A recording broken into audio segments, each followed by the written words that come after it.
देखिए, सबसे पहली चीज, मैंने 4 लोगों ने मेरे से टाइम मांगा था। अब लोग आ गए घर में तो मैं आपको ना तो कर नहीं सकता, ठीक है, पर 4 लोगों ने मेरे से टाइम मांगा था, अलग टाइम मांगा था, इसलिए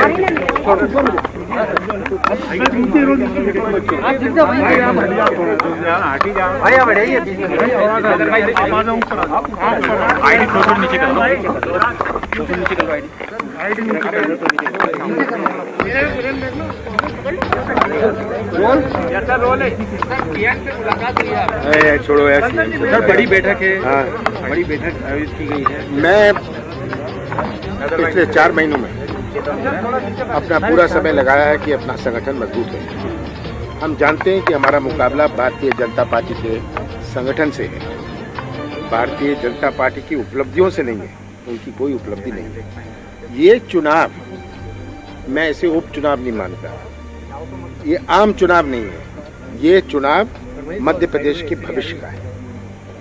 और यही मेरा संदेश है मध्य प्रदेश के हर मतदाता को कि मध्य प्रदेश का चित्र उनके सामने है, 15 साल का चित्र उनके सामने है, और हमारे 15 महीनों का चित्र, जिसमें से 2.5 महीने तो लोकसभा चुनाव और 1 महीने उथल पुथल में, 11.5 महीने में जो हमने परिचय दिया अपने नीति और नियत का, ये चित्र उन सबके सामने है। कमलनाथ का साथ ना दें, कांग्रेस पार्टी का साथ ना दें, पर सच्चाई का साथ, ये सच्चाई पहचाने और सच्चाई का साथ दें, क्योंकि इस चुनाव, इस 27 सीटों का चुनाव जुड़ा हुआ है मध्य प्रदेश के भविष्य से। कितना कलंकित हुआ है ये सौदे की राजनीति से, ये बोली की बनी हुई सरकार, जो सौदा किया गया। ये सब कहते हैं हमारे काम नहीं हुए, कमलनाथ हमें मिले नहीं। क्या ये जनता को कहेंगे कि हमने सौदा कर लिया इसलिए उन्होंने इस्तीफा दिया? ये तो नहीं कह सकते कि इन्होंने सौदा किया। तब कहेंगे कि कर्जा माफ नहीं हुआ। बात स्पष्ट है और मेरे पास इसकी पेन ड्राइव है। मैं सबको ये पेन ड्राइव देना चाहता हूँ। हमने 26 लाख किसानों का कर्जा माफ किया, 26.5 लाख किसानों का कर्जा माफ किया। ये है पेन ड्राइव जिसमें हर किसान का नाम है, उसका गांव है, बैंक का है, कितना कर्जा माफ हुआ।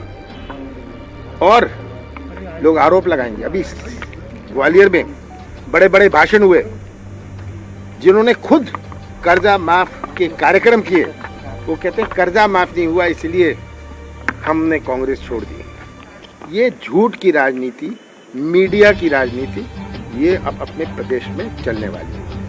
आज का नौजवान जो है अपने भविष्य को सुरक्षित रखना चाहता है, आज का नौजवान पहचानता है, आज का नौजवान जानता है। देखो, ये कोई तीसरे चौथी की परीक्षा नहीं है। इसमें पास होने वाले लोग, इन परीक्षाओं में जो नौजवान हमारा भावी भविष्य वाला आता है, वो कहीं ना कहीं जनता की भागीदारी में शामिल होता है। सरकार चलाता है, प्रशासन चलाता है, इलाज करता है। ऐसी परीक्षाएं बहुत आवश्यक हैं। अगर इसमें कोई पास अयोग्य व्यक्ति हो जाएगा तो वो जीवन से खिलवाड़ हो जाएगा। डॉक्टर बन जाएगा और उसे उतना ज्ञान नहीं होगा शरीर का, तो तकलीफ जाती है। और इसलिए इसको मुद्दा, मेरे ख्याल से नौजवान के भविष्य को मुद्दा नहीं बनाना चाहिए। कार्यकर्ताओं के खिलाफ प्रकरण दर्ज हुए हैं, उनकी जांच करेगा गोविंद सिंह अरोड़ा। मैं चाहूँगा, उन सबसे प्रार्थना करूँगा कि एक भी झूठा हो तो मीडिया के सामने ला के रखें। किसी पे भी झूठा प्रकरण दर्ज हुआ हो, वो दरअसल कार्यकर्ताओं के लिए नहीं जा रहे, भूमाफियाओं के लिए जा रहे हैं। जिन भूमाफियाओं के खिलाफ लड़ाई लड़ने की बात करते थे, उनकी लड़ाई लड़ने जा रहे हैं। 2500 बीघा सरकारी फॉरेस्ट की जमीन खुर्द-बुर्द कर दी और बेच दी। ये वो मामला है जिसके लिए वो जा रहे हैं।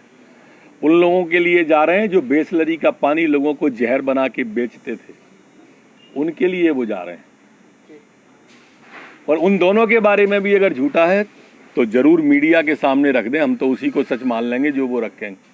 कांग्रेस का कहना है कि जो बिजली के जो दाम है वो बीजेपी सरकार बढ़ा कर दे रही है, तो हम बिजली के जितने भी कनेक्शन कटेंगे हम खुद जाकर जोड़ेंगे। ये वो लोग कह रहे हैं जिनके समय में, कांग्रेस के समय में लालटेन युग में चला गया था प्रदेश, वो कांग्रेस कह रही है, चिमनी युग में चला गया था।